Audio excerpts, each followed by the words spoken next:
Hello everyone, I'm at Mere Knolls Cemetery in Seaburn in Sunderland. It's an absolutely beautiful evening over here.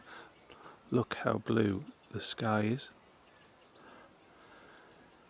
The purpose of this visit was I came across to take a load of photos, do a couple of Facebook reels, but while I'm here I might as well do a video.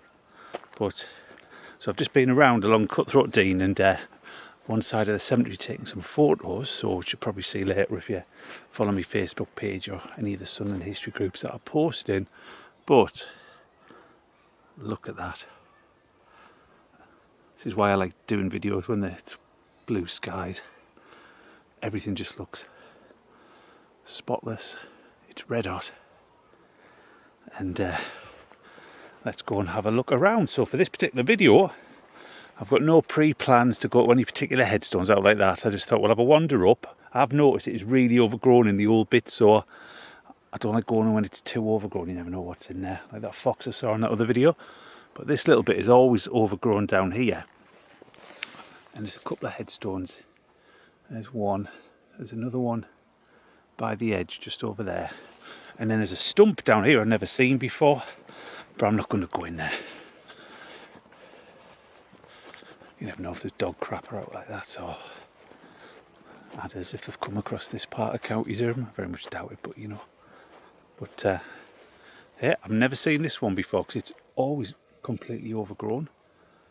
You can see it's quite a big stone there. It's split into 3 bits, and there's,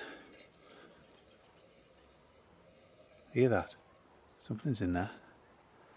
I've just seen a few rabbits, butterflies, moths, wood pigeons, magpies. It's quite a lovely spot. And out of the 3 main Sunderland cemeteries, Mere Knolls, Bishop Wearmouth and Sunderland Cemetery down Grange, I think this is my favourite out of the lot in terms of its natural beauty. Look at that.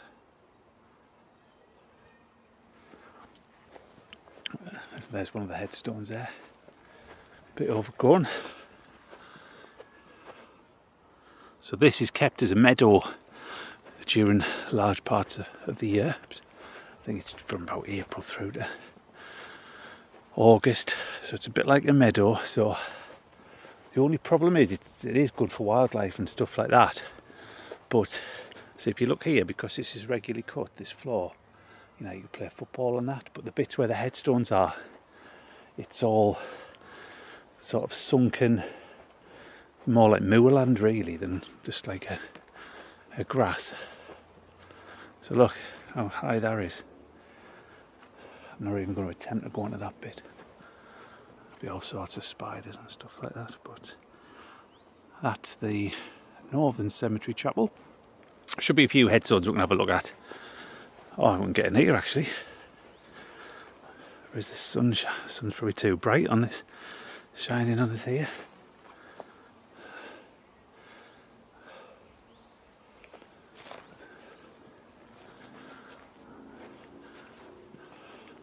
Some fine memorials in here. Let's have a look at this large obelisk there. That's for a legend though. I'll come back and have a look at that at the moment.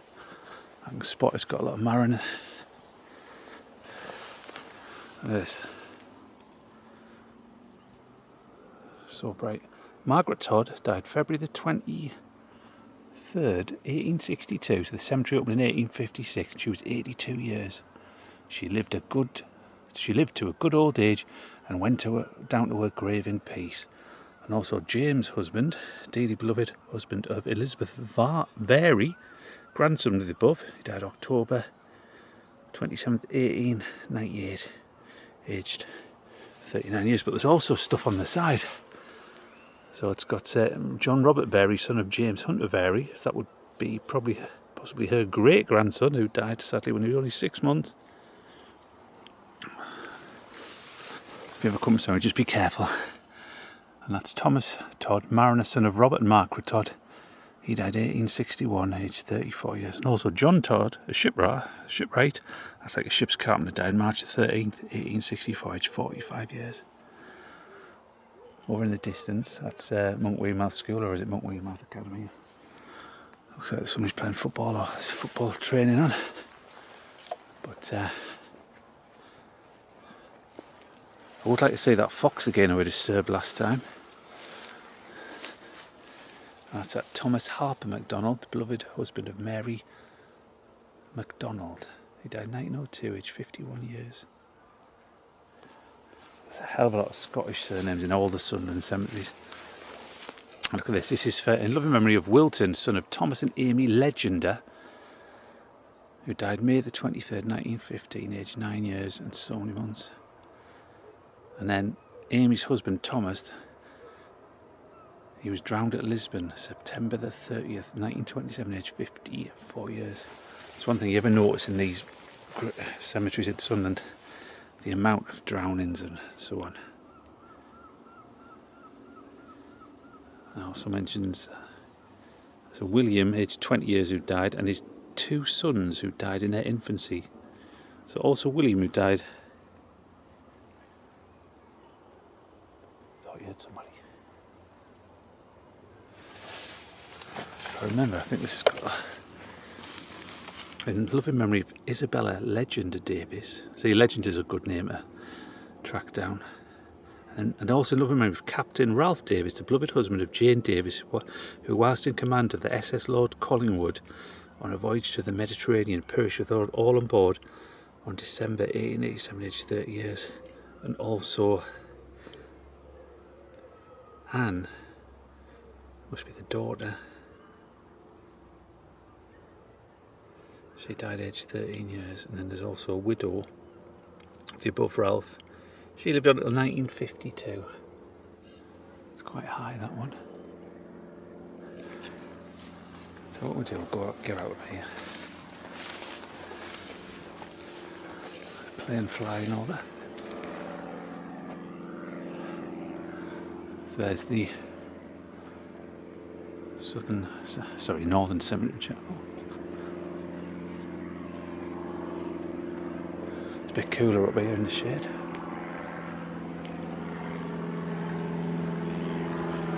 For anybody who doesn't know where Mere Knolls Cemetery or Seaburn is in Sunderland, let's have a look up there. See the plane? Of course. We're literally probably 600 metres from the North Sea. There's probably people sat on the beach right now. And this section is where a lot of the great and the good were buried. In here.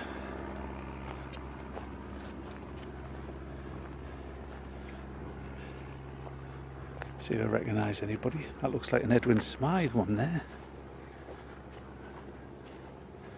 I think I've only done about one story and somebody in this section. But walk around here, I think this is Edwin Smythe. Looks like his lettering, and that looks like a small mosaic style. It's got a number on the back. Can't see his name, it might be somewhere else, but it looks like one of his. The one I did down here was for a young, I think it was a private during the Great War who was on patrol at over sort of Whitburn area near the quarry and sadly fell in, didn't know the area. His father was a well-known accountant, an author. Somebody Dixie, I think it was Lieutenant Roy Dixie or something, should be around here. And had a fine epitaph. I think it was all's well that ends well. It's hard to see with the sun shining so bright.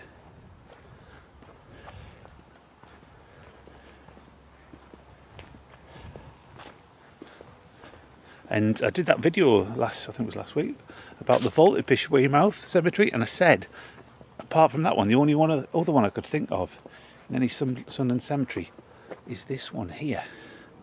And this remembers John Young, Mary Gowley, and Colonel Sir Edward Temperley Gowley.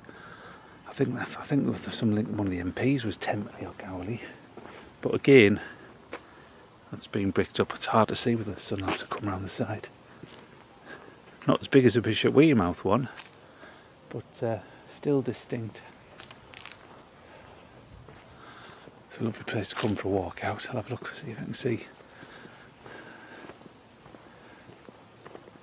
Even that one looks like an Edwin Smythe with the lettering. That's James John Allison, CB of Beaufront Roker, Honorary Colonel of the 4th Battalion Durham Light Infantry, for many years Colonel of the regiment. Died March 25th, 1899.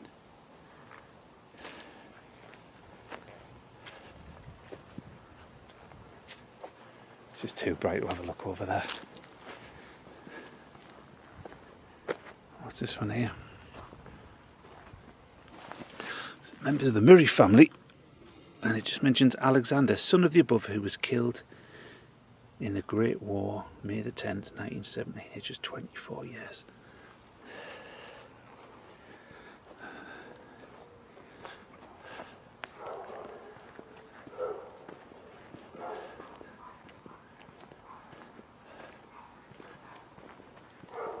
This is the old section of Mere Knolls Cemetery. There's a huge extension bit just a couple of 100 metres away. There are some old ones up there from like the early 1900s which I want to have a look at sometime and should put on a video. And there's a lovely war memorial section where there's quite a few headstones. Let's have a look. Trying to get into there. I want to because I want to show you some headstones. So what we'll do, we'll go down the main path